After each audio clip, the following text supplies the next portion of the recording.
ನಮಸ್ಕಾರ ಸ್ನೇಹಿತರೆ. ಇಂಗ್ಲೆಂಡ್ನಲ್ಲಿ ನಡೆಯಲಿರುವ ಈ ಬಾರಿಯ ದಿ 100 2026ರ ಟಿ20 ಲೀಗ್ನ ಹರಾಜು ಪ್ರಕ್ರಿಯೆ ನಡೆಯಿತು.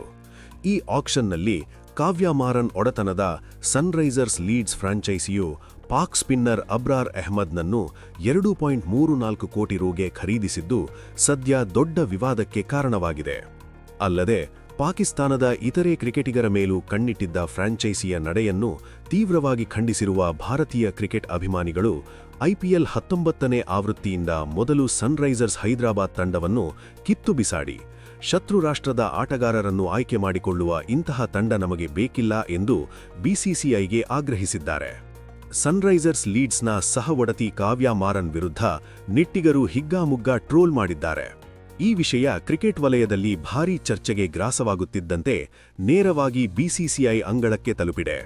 ಸನ್ರೈಸರ್ಸ್ ಫ್ರಾಂಚೈಸಿಯನ್ನು ಮಾರ್ಚ್ 28ರಿಂದ ಆರಂಭವಾಗಲಿರುವ ಐಪಿಎಲ್ ಲೀಗ್ನಿಂದ ತೆಗೆಯುವ ವಿಚಾರಕ್ಕೆ ಬಿಸಿಸಿಐ ಉಪಾಧ್ಯಕ್ಷರಾದ ರಾಜೀವ್ ಶುಕ್ಲಾ ಪ್ರತಿಕ್ರಿಯಿಸಿ, ಇದು ನಮ್ಮ ಐಪಿಎಲ್ ಅಂಡರ್ ಬರುವುದಿಲ್ಲ. ಅವರು ವಿದೇಶಿ ನೆಲದ ಟೂರ್ನಿಗಾಗಿ ಮಾಡಿಕೊಂಡಿದ್ದಾರೆ. ಹೀಗಾಗಿ ಇಲ್ಲಿ ನಿರ್ಧಾರ ಅವರದ್ದೇ ಆಗಿದೆ ಹೊರತು ನಮ್ಮದು ಏನಿಲ್ಲ ಎಂದಿದ್ದಾರೆ.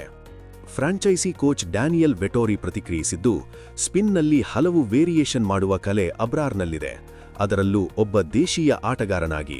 ಪಾಕ್ ಆಟಗಾರರ ಖರೀದಿಯಿಂದ ಏನಾದರೂ ಸಮಸ್ಯೆ ಆಗುತ್ತೆ ನಮಗೆ ಮುಂಚೆಯೇ ಒಂದು ಕಲ್ಪನೆಯಿತ್ತು, ಆದರೆ ನಮ್ಮ ಮುಂದೆ ಬೇರೆ ದಾರಿ ಇರಲಿಲ್ಲ. ಮುಖ್ಯವಾಗಿ ಅಬ್ರಾರ್ ಮೇಲೆ ಫ್ರಾಂಚೈಸಿ ಮೊದಲೇ ಖರೀದಿಸಲು ಕಣ್ಣಿಟ್ಟಿತ್ತು. ಅಷ್ಟಕ್ಕೂ ತಂಡಕ್ಕೆ ಪಾಕ್ ಆಟಗಾರರನ್ನು ಖರೀದಿ ಮಾಡಬಾರದು ಎಂಬ ಯಾವುದೇ ಮಾಹಿತಿಯೂ ನಮಗೆ ಸಿಕ್ಕಿಲ್ಲ ಎಂದಿದ್ದಾರೆ. ಒಟ್ಟಿನಲ್ಲಿ ಎಸ್ಆರ್ಎಚ್ನ ಈ ನಿರ್ಧಾರಕ್ಕೆ ಕ್ರಿಕೆಟ್ ಮತ್ತು ರಾಜಕೀಯ ನಡುವಿನ ಸೆನ್ಸಿಟಿವ್ ವಿಷಯ ಮತ್ತೆ ಚರ್ಚೆಗೆ ಬಂದಿದೆ. ಬರುವ ದಿನಗಳಲ್ಲಿ ಈ ವಿವಾದ ಇನ್ನಷ್ಟು ದೊಡ್ಡದಾಗುವುದು ಅಥವಾ ಶಾಂತವಾಗಿ ಉಳಿಯುತ್ತದೆ ನೋಡಬೇಕು. ಈ ವಿಷಯದ ಬಗ್ಗೆ ನಿಮಗೆ ಏನು ಅನಿಸುತ್ತದೆ ಎಂದು ಕಮೆಂಟ್ ಮಾಡಿ ತಿಳಿಸಿ.